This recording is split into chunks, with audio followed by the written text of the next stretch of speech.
for coming along. Evening all, and thanks for coming along. It is great to be here. I did, when I walked in, as I was coming up to somebody's waist and cast a very big shadow, that the decision I made at the end of 3 years in my very significant first 15 as a hooker and tight head is a pretty good decision to focus on numbers. Now, Mike does tell me this is being live streamed, so welcome to everybody, and hopefully this is of some interest. I never actually thought that I'd be standing up here with the Hurricanes watching me on TV, but hopefully some of them are out there. As Mike said, I'm an accountant, which doesn't generally excite many people, including my 2 teenage sons. But it does mean I work with a lot of business owners and directors of privately owned and family businesses. And what that means is I see a lot of people invest into companies, businesses, and property and other investments. And per Mike's brief, we're largely going to talk about getting into businesses here, not so much sort of into investments in the broader sense, but I think a lot of the things we'll talk about will probably be the same.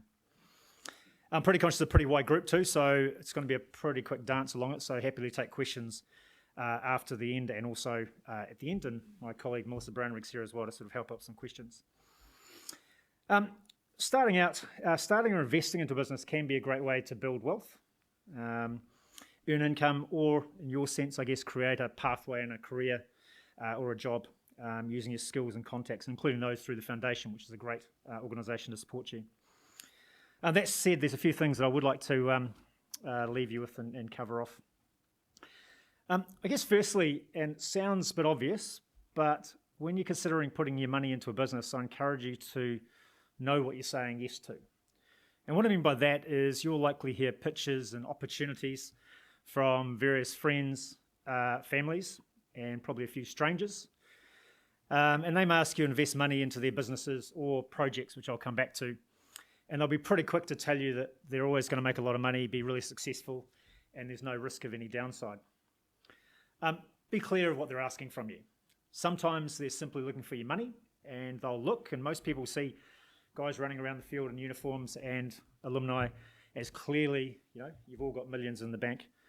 But also be aware, sometimes they're looking for your reputation, your brand, and your image. So you want to know what they want to get out of you, as your name can provide opportunities and credibility for them that they wouldn't have otherwise. A lot of what we're going to talk about comes back to due diligence. Too often I see individuals getting carried away with an opportunity that someone presents because it looks exciting, looks interesting, but they don't really understand the risks and opportunities, and sometimes don't want to ask what can be obvious questions or challenging questions. You really want to ask yourself, is it a business you understand, or one hopefully you've got some interest or passion in? Before you start or invest in the business, and it can be either, do you fully understand it, its risks, its opportunities, and do you know enough about the company, importantly the people involved, and the industry? If you don't, wait until you do. That's a simple message. Ask plenty of questions. Speak to others involved, sometimes their customers, sometimes advisors, and sometimes others in the industry. And again, that's where networks like the Foundation, we've got a broad brush of people who have been in your orbit, both past and present players and other advisors who know a lot about it, and they use that network as much as you can. Test everything with those advisors and contacts. Ask them questions you're not sure of. When you're being asked to part with your money, your time, and as I said, your reputation, there simply are no dumb questions. If you don't understand something through that process, how the business runs, how it operates, who does what, pause and find out. Don't fall into the trap of putting in the money because all the questions will be answered later. Always be cautious if you're being pushed to put your money in before you fully understand all the issues or it's properly documented. I've seen a situation where someone invested in a company like you, got pitched a great idea, looked fantastic, really interesting. A few months later, changed their mind, came back and asked for their money back. They didn't get their money back. If you're investing alongside others or into an existing company, do your due diligence on them as well. What are their skills? What age and stage are they at? And does it match your intentions? You might be leaving the system when you're 30, 32. The people you're in business with could be 55, 60. That doesn't match you. They'll want to get out at a different age and stage than you are. Secondly, ask them who does what and how do each hold each other accountable. Think about how you hold each other to account in the team situation and what is your role in what each of you do. And it all starts with being clear on expectations. Think about what it is you're investing in and what your return will be, whether it's a company, a building, or a project. If you're providing finance, and I know we've got a banker in the room, hopefully when the project's completed and successful, you'll get your money back with some interest. If you're investing in a project, again, hopefully when it runs through, you'll get it back.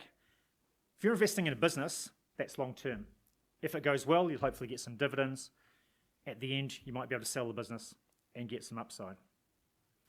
If you're starting a business or forming your own company to buy a business, make sure you're set up right. How should it be set up for the best advantage and also to protect you from any downside risks? Think about things such as who will be the shareholders and directors of the company, and do you need things like a trust or some other sort of protection? Talk to good advisors. Make sure you understand your obligations, both legally and for tax, and take good advice. Expect that up front, the first time you do anything, there'll be lots of things that are not clear. But it'll always be cheaper and less stressful to you and your family to get things set up the right way from the beginning. Investing in a business, as many of you know, is a long-term game. If you're looking short-term, frankly, leave your money in the bank. When you do buy into a business or a company, it's not like having a savings account you can easily pull from when you need to. Your capital's tied up, and depending on the business, it could be a while, and sometimes years or longer, before you see a return on that investment. And fair to say, not all investments go up, and the value of a business goes up and down. This leads to a critical consideration. Before you invest, think about how you're going to get out. How can you get your money back? How can you get your success? If you invest in business, to get your funds back may require you to find someone else to buy that business. It'll take time, cost money, and the value may have changed. Having a clear exit strategy not only helps you know the right time to cash in, but also aids you in assessing the value of that investment in the first place.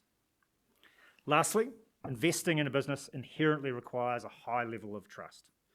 You're trusting the people who approached you or are in behind the business know what they're doing and that they'll act in good faith. I do, however, want to emphasise the importance of having clear, enforceable agreements in place. Contracts and shareholders' agreements can be invaluable tools if things don't go as planned.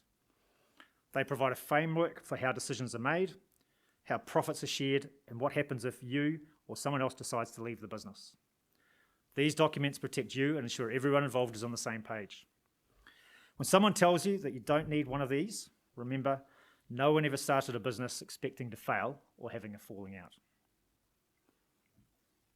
The best outcome is if once written these agreements, sitting down with a good lawyer, stay in a drawer, but if you need them, they'll probably be the best money you spend and the best investment you make. With all that said, whilst it's not easy owning and running a business, it can be hugely rewarding. It can be a huge, very positive long-term investment for you and your family and create a pathway to something in the future. So best of luck. I look forward to any questions, but just a couple of points just to close out if you're going to remember anything, is ask plenty of questions before you get involved in any business. Know what you're saying yes to. Don't be pushed to invest before you're certain of what you're getting into. Document everything and find good advisors and people you trust to help you out. Thanks.